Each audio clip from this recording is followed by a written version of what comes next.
여러분은 라오디게아 교회를 생각하면 어떤 말씀이 떠오르십니까?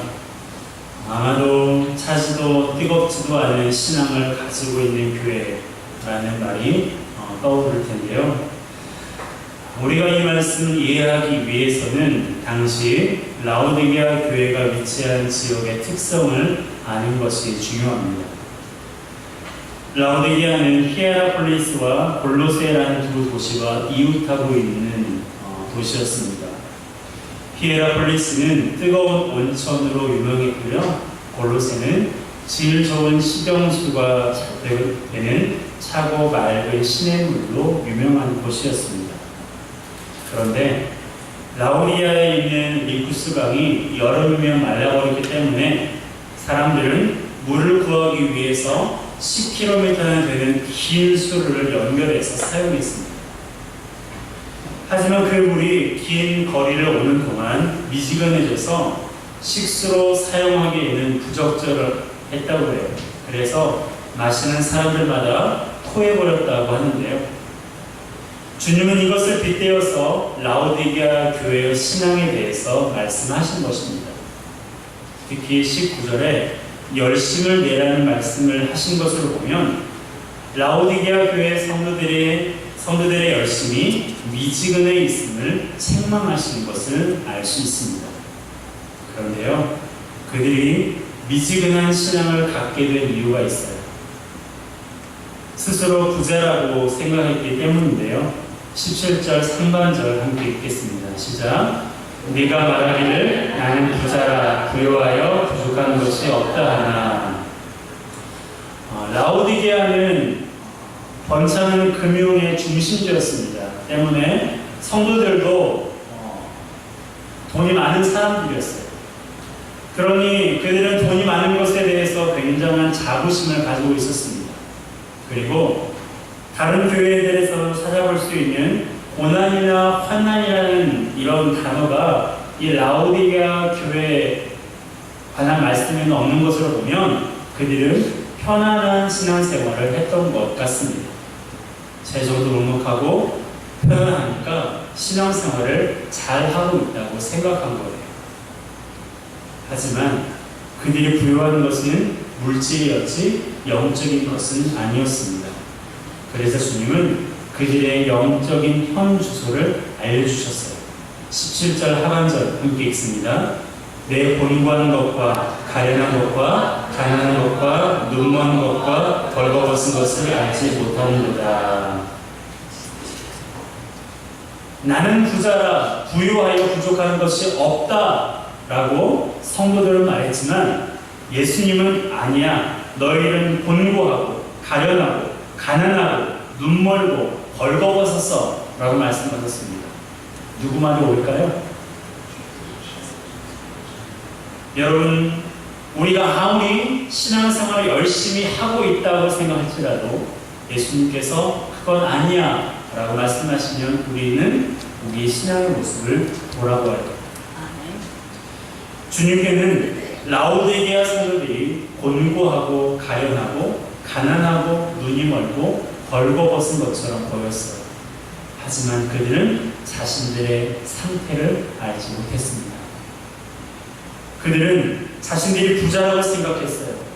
밝히 본다고 생각했고 좋은 옷을 입고 있다고 생각했습니다.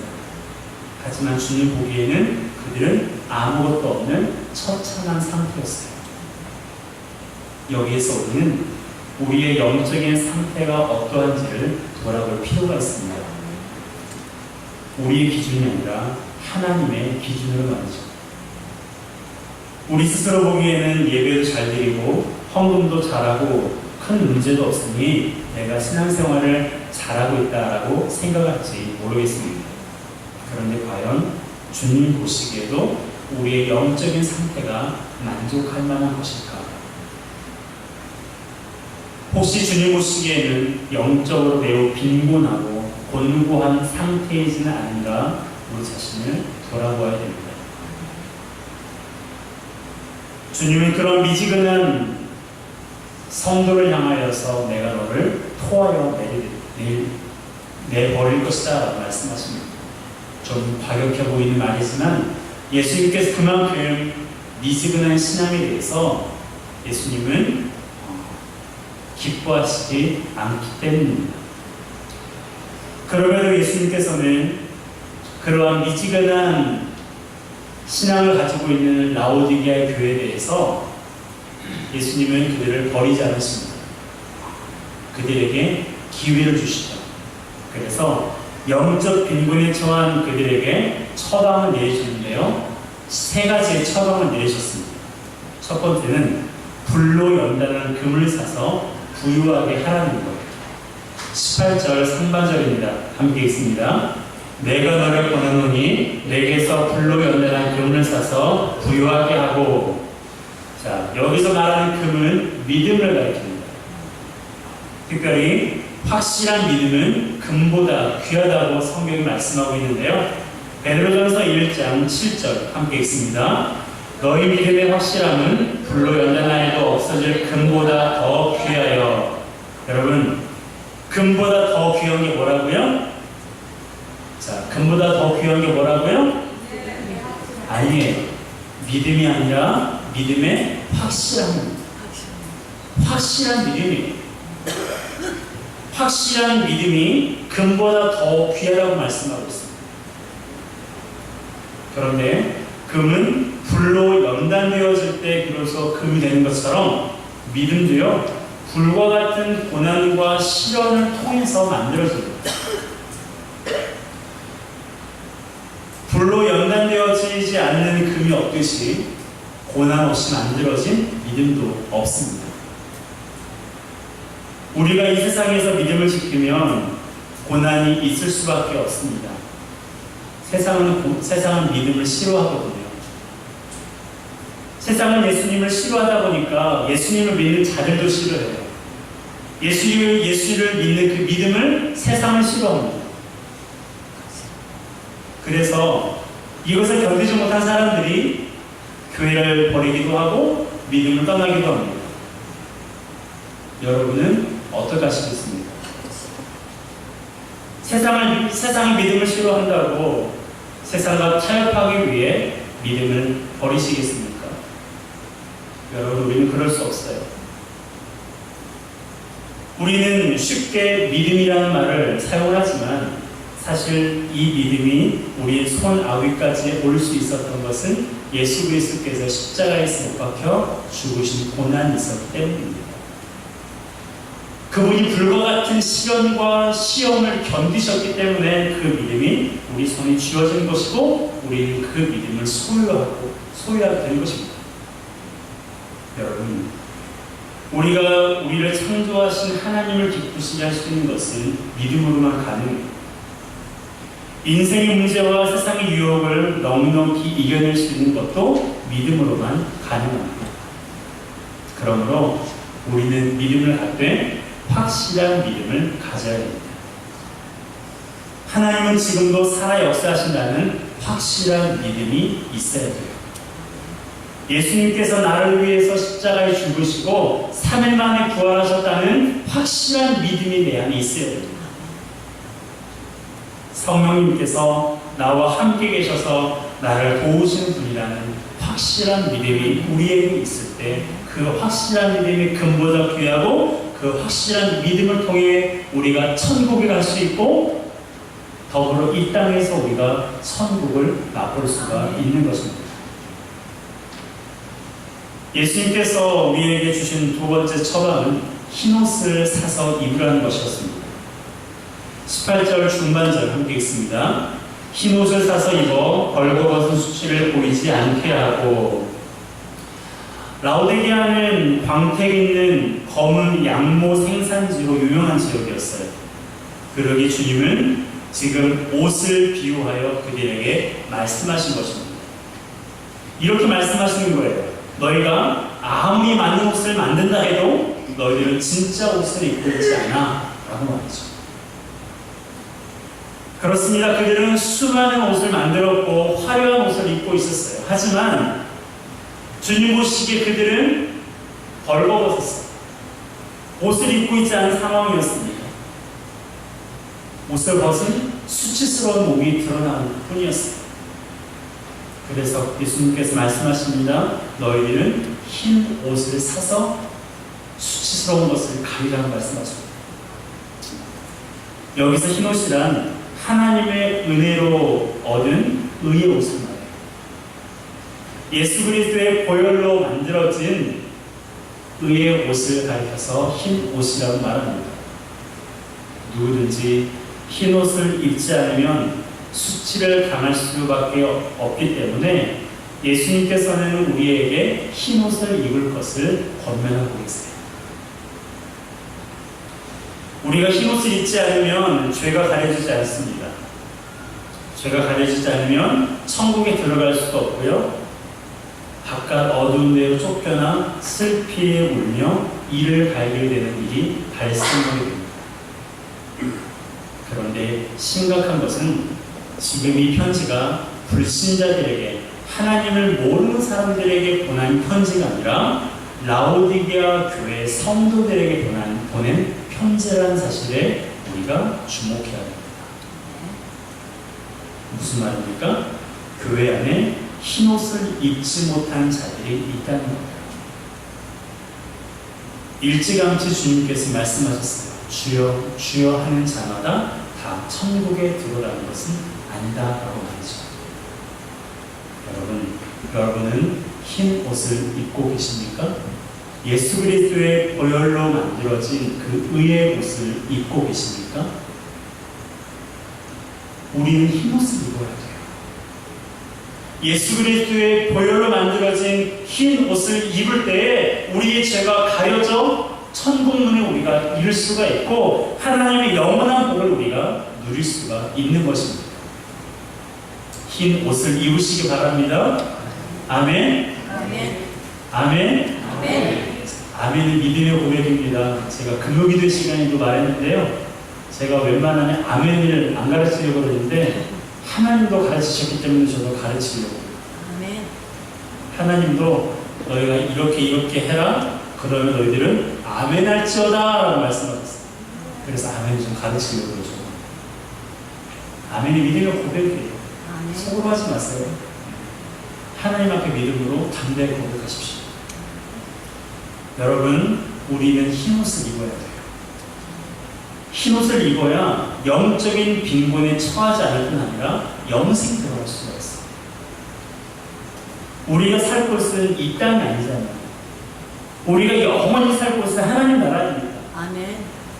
믿지 않는 사람들이 들으면 무슨 똥단지 같은 소리냐 라고 할 수 있겠지만 영원한 사후의 세계를 알지 못하고 천국과 지옥을 알지 못하는 어리석은 사람들의 그 말에, 그 주장과 그 사상에 우리의 귀가 솔깃하지 않았으면 좋겠습니다. 여러분, 하나님께서는 우리를 위해서 우리가 살 집을 지어놓으셨어요.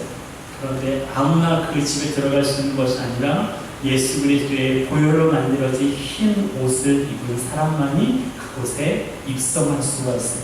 아멘. 소원하는 것은 이 시간 예배하는 우리 모두, 그리고 여러분들이 기도하고 있는, 구원받기를 위해 기도하고 있는 그 모든 영혼들이 흰 옷을 입고 다 우리를 위해서 준비된 영원한 하나님 나라에 입성하게 되기를 주님의 이름으로 축복합니다. 아멘. 바로 우리 자녀들과 우리 모든 성도들이 한 사람도 예외 없이 흰 옷을 입게 되는 것, 이것이 곧 저의 마음이고 우리 여러분들을 사랑하시는 하나님 아버지의 마음임을 기억하시기 바랍니다. 예수님께서 주신 세 번째 처방전은 안약을 사서 눈에 바르라는 것이었습니다. 18절 하반절 함께 읽습니다. 안약을 사서 눈에 발라 보게 하라. 아멘. 자, 예수님께서는 알아듣지도 못할 그 비유를 하신 적이 한 번도 없으세요.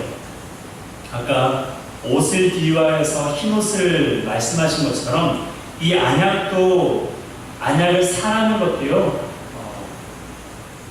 그곳에 살고 있는 사람들이 이해할 만한 비유였습니다. 왜냐하면 그곳에는 안약으로 눈을 치료하는 데 권유가 있었던 의과대가 있었거든요.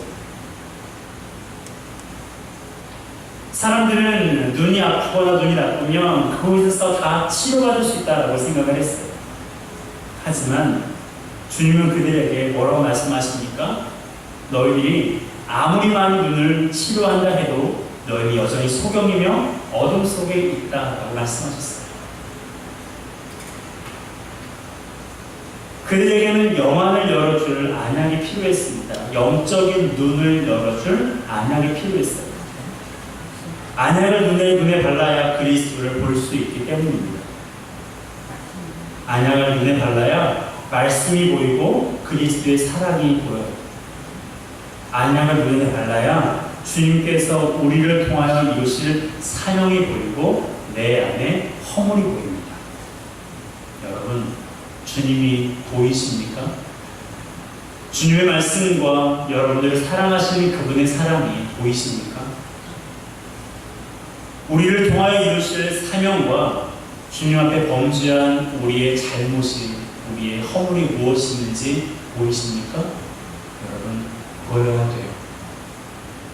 보이지 않으면 안약을 사서 발라야 됩니다. 안약이 무엇일까요? 따라합시다. 예수 그리스도. 아멘. 여러분, 안약이 예수 그리스도예요. 아멘. 우리는 그리스도를 통해서만이 그리스도를 볼 수 있어요. 그리스도를 통해서만이 하나님과 우리 영혼을 볼 수 있고, 그리스도를 통해서만이 우리의 허물과 우리를 향하신 하나님의 비전과 계획을 알 수가 있습니다. 아멘. 여러분, 우리는 순전하고 뜨거운 믿음을 가져야 돼요. 그래야 영적인 빈곤에 처하지 않게 됩니다.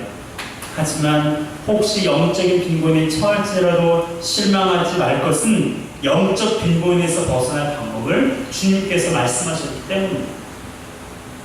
첫 번째는 불로 연단된 금을 사는 것이고, 두 번째는 흰옷을 사서 입는 것이며, 세 번째는 안약을 사서 눈에 바르는 것입니다. 자세히 보면 여기에 공통적으로 들어있는 말이 있어요. 뭐예요? 사다라는 단어예요. 금을 사서, 흰옷을 사서, 안약을 사서. 그렇습니다. 우리는 금을 사서 부유하게 돼요. 흰 옷을 사서 입어야 수치를 가릴 수 있어요. 안약을 사서 발라야 볼 수 있습니다. 우리는 사야 돼요.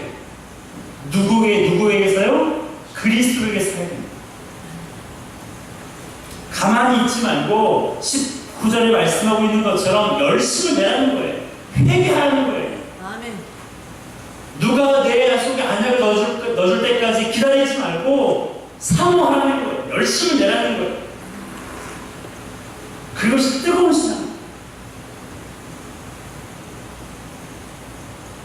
우리는 금을 예수님께 사야 돼요.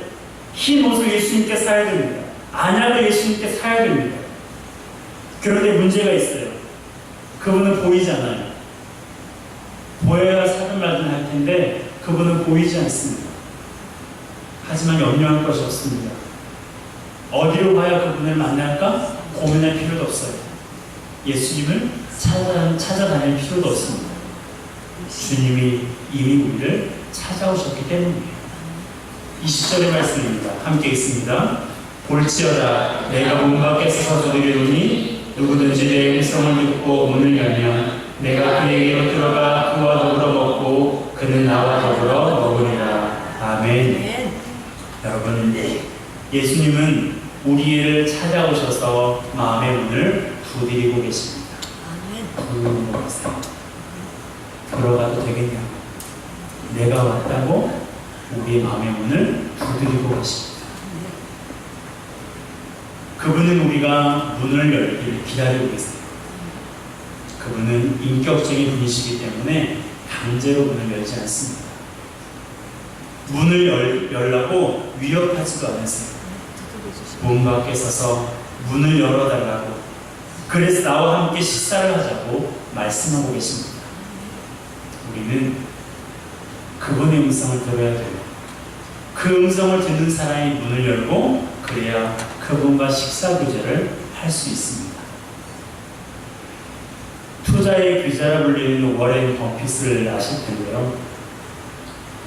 2000년부터 자선 기부를 위해서 매년 자신과 점심 식사를 하는 이벤트를 공개 경매로 진행했습니다. 그런데 이분과 식사를 하기 위해서 엄청난 사람들이 경매에 참여했는데요. 그 금액이 엄청났습니다. 올해는 익명의 응찰자에게 나찰이려 했는데요. 그 금액이 얼마인 줄 아세요? 우리가 35억 5천만 원입니다. 한 번 식사하는데 이렇게 엄청난 돈을 들여야 워렌 버핏과 점심 한 끼를 할 수 있는 거예요. 투자의 규제로부터 조언을 듣기 위해서 사람들은 아낌없이 돈을 지불합니다. 만일 예수님께서 이와 같은 이벤트를 진행하신다면 낙찰가가 얼마나 될까요? 그럼 여러분들이 경매 한번 해보실래요? 얼마부터 시작해 볼까요? 그래도 워렌 버핏보다는 좀 높을 때니까 35억부터 시작해 볼까요? 여러분, 예수님께서 이런 이벤트를 시작하신다면 얼마나 많은 돈을 들여야 그분과 점심 한 끼를 할 수 있을까요? 아마 그 금액은 상상을 초월할 것입니다.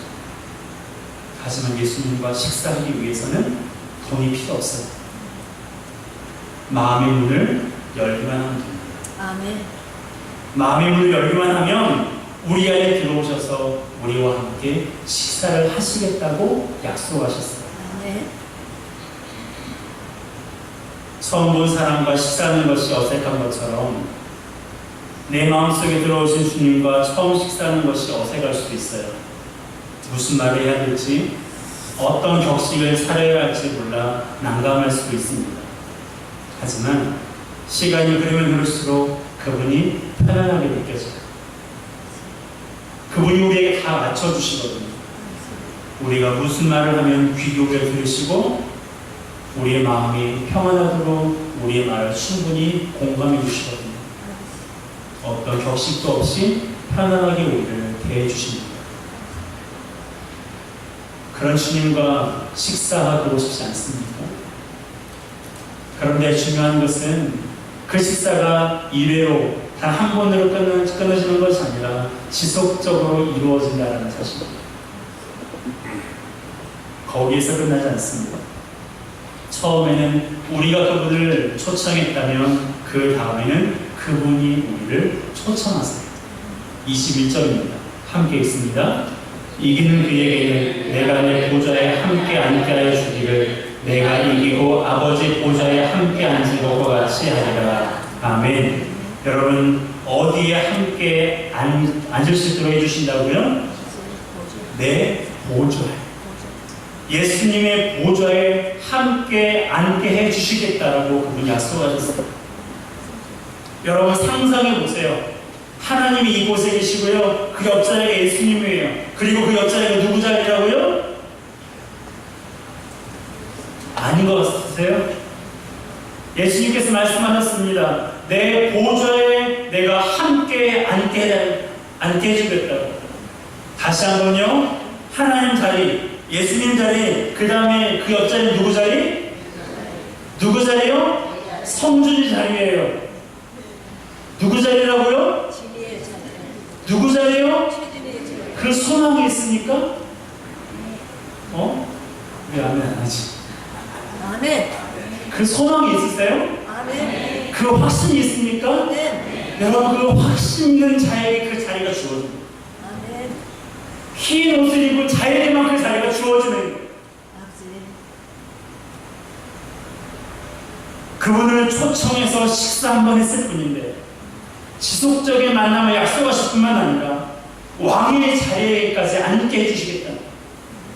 그런 분이 어디 있어요? 그런 분이 내 아버지. 그런 분이 내 삶의 주인이십니다. 여러분, 신앙생활에서 가장 중요한 것은 뭐라고 생각하세요? 신앙생활에서 가장 중요한 것은 헌금 내는 게 아니에요. 봉사하는 게 아니에요. 선교하는 게 아니에요. 하나님을 예배하는 것이 아닙니다. 신앙생활에서 가장 중요한 것은 예수님과 교제하는 거예요. 아멘. 그분을 만나는 거예요. 아멘. 예배를 통해 그분을 만나지 않으면 그건 예배가 아니에요. 선교를 통해 그분을 만나지 않으면 그건 선교가 아니에요. 아멘. 헌신과 봉사를 통해서 그분을 만나지 않는다면, 내가 아무리 많은 헌금을 드릴지라도 그분이 나를 만나주시지 않는다면, 내가 믿음으로 드리지 않는다면 그것은 주님을 받지 않는 삶. 아멘. 신앙생활에서 가장 중요한 것은 교제입니다. 그분과 교제하는 거예요. 아멘. 단 한 번의 교제가 아니라 지속적인 교제. 아멘. 지속적으로 그분과 교제가 있을 때 우리가 뜨거운 믿음을 가질 수가 있어요. 그 뜨거운 믿음을 가질 때 우리의 연약함을 치유할 수 있고 세상의 유혹을 넉넉히 이길 수가 있어요. 아멘. 여러분, 우리는 왕의 자녀입니다. 아멘이십니까? 우리는 왕의 자녀예요. 아멘. 우리 자녀는 예수님 옆자리입니다. 그런 자가 세상에서 시시하게 실패한다면 우리 하나님 아버지께서 어떻게 생각하시겠어요? 내가 너를 도울 수 있는데 왜 나를 의지하지 않니? 내가 모든 것을 할 수 있는데 왜 나를 요청하지 않니? 가슴 아파하지 않으실까요? 여러분, 우리를 사랑하시는 하나님 아버지는 모든 것을 가지신 분이세요. 모든 것을 하실 수 있는 분이십니다.